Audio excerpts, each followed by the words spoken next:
ఇవాల్టి టాపిక్ ఏంటి అంటే సమాజంలోని కొన్ని విష నాగుల గురించి మాట్లాడాలి అనుకుంటున్నాను నేను ఈరోజు. ఎస్, భయంకరమైన విష నాగులు రేపు సమాజాన్ని కాటేయడానికి విషం చిమ్ముతున్న కొన్ని విష నాగుల గురించి మాట్లాడాలి అనుకుంటున్నా.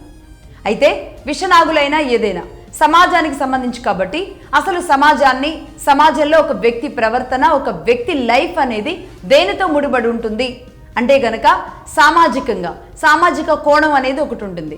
అంటే సమాజంలో నీ విలువ ఏంటి, నీ పాత్ర ఏంటి, నీ ఏం సాంప్రదాయాన్ని పాటిస్తున్నావు, నువ్వు ఎలాంటి వ్యక్తిత్వాన్ని కలిగి ఉన్నావు, అసలు నువ్వు ఉన్నాక కానీ నువ్వు పోయాక కానీ నీ ముద్ర ఏంటి, అసలు నువ్వేంటి, నువ్వు అసలు ఏంటి, ఇంతే నువ్వేంటి అని చెప్పేది సమాజంలో నీ కోణం. అలాగే రాజకీయ కోణం మనుషుల్ని ప్రభావితం చేస్తూ ఉంటుంది. రాజకీయం, పరిపాలన ఇవన్నీ కూడా రూల్ చేసేది అవే కాబట్టి దానికి అనుగుణంగా మనం ఎలా ఉన్నాం, ఎంతవరకు ఈ రాజకీయాలని మనం అలవరుచుకొని రాజకీయంగా జీవితాన్ని కూడా చిన్నభిన్నం చేసుకుంటూ ఉన్నాం. అలా కాకుండా మంచి రాజకీయంతో, మంచి పరిపాలనతో అటు సమాజంలో మన పాత్ర, అలాగే పాలకపక్షం పాత్ర ఎలా ఉంటుంది, ఇది 2. ఇక 3, చారిత్రక దృక్కోణం. చారిత్రకంగా మనం ఎలా ఉంటూ ఉంటాం అంటే చరిత్ర తెలుసుకొని మన జీవన విధానాన్ని, జీవన శైలిని, అది పొలిటికల్గా రాజకీయాలు కావచ్చు, సామాజికంగా ఒక వ్యక్తి మనుగడ కావచ్చు, ఒక వ్యక్తి జీవించే విధానం కావచ్చు, ఇవన్నీ కూడా చారిత్రకంగా మాత్రమే ఆధారపడి ఉంటాయి. అవునన్నా కాదన్నా మనకి ఆ DNA పెనవేసుకుని మనతో అది డ్రైవ్ చేస్తూ ఉంటుంది.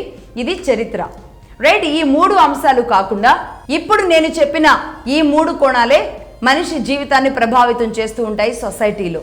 ఇవి కాకుండా మరొక కోణం ఈరోజు పట్టి పీడిస్తోంది.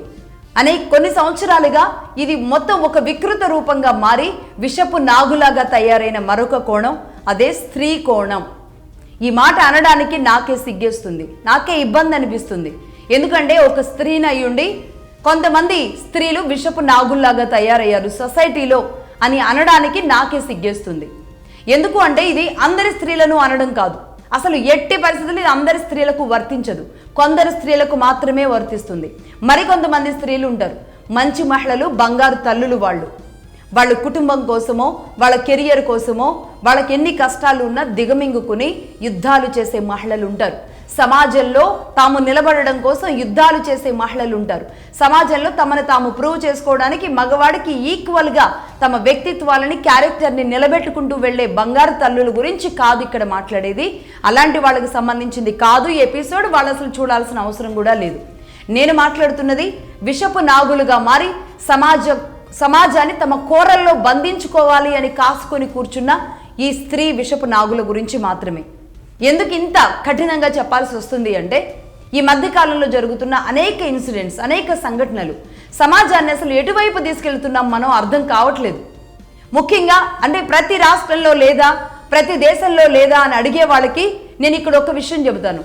ఇక్కడ మనం తెలుగు వాళ్ళగా తెలుగు ప్రాంతాల గురించి మాట్లాడతాం, భారతీయులుగా భారతదేశం గురించి మాట్లాడతాం. అలాగే ఇంకో దేశం మన దేశాన్ని ఏమైనా తప్పుగా మాట్లాడినప్పుడు మన దేశంలోని గొప్పతనం గురించి మాట్లాడతాం. కానీ ఈ రోజే మన దేశంలో ఉన్న వాళ్ళు పక్క దేశాలను చూసి నక్క వాతలు పెట్టుకున్నట్టుగా పెట్టుకున్న విధానం ఏదైతే ఉందో అది మొత్తం మన వ్యవస్థని దిగజార్చేలాగా ఉంది. ముఖ్యంగా భారతదేశ పరువుని దిగజార్చేలాగా ఉంది. భారత మాత అని స్త్రీమూర్తిగా గౌరవించుకున్న మన నేల ఈరోజు అగౌరవం పాలయ్యేలాగా ఉంది. ఎందుకు ఇంత కఠినంగా చెబుతున్నాను అంటే ఈ మధ్య కాలంలో వరుస పెట్టి బయటకు వస్తున్న సెలబ్రిటీ విష నాగులు, సెలబ్రిటీ విష నాగ స్త్రీలు. ఎందుకంటే ఇదే కెరియర్లో కష్టపడుతున్న మహిళలు అనేక మంది ఉంటారు, వాళ్ళు ఎంచుకున్న కెరియర్లో అనేక మంది ఉంటారు. కాబట్టి వీళ్ళు చేసే ఈ చెడ్డ పనులు పైకి అమాయకంగా కనబడుతూ వీళ్ళు చేసిన అకృత్యాలు బయటకు వస్తుంటే ఏ అమ్మాయిని నమ్మాలో, ఏ అమ్మాయిని నమ్మకూడదో, మంచి అమ్మాయిలు కూడా చెడు ముద్ర పడేలాంటి అవకాశాలకి ఇలాంటి వాళ్ళ వల్ల కారణమవుతోంది. ఎందుకు ఈ వరుసగా ఎవరెవరు లిస్ట్ ఉన్నారో చెబుతాను. నెంబర్ 1 విష్ణుప్రియ, తర్వాత మంగ్లీ, తర్వాత అశూర్ రెడ్డి, ఆ తర్వాత రోజువారీ జరుగుతున్న మర్డర్ కేసులు. అందులో భాగంగా రీసెంట్గా ఒక లేడీ, సరే ఇవి సెలబ్రిటీ కాదులే కానీ భర్తని చంపడానికి సుఫారీ ఇచ్చి, కొంతమంది గ్యాంగ్కి సుఫారీ ఇచ్చి కారు వెంబడించి చంపడానికి ఒక పెద్ద ప్లానే వేసింది మామూలు మహిళ. ఒకటి.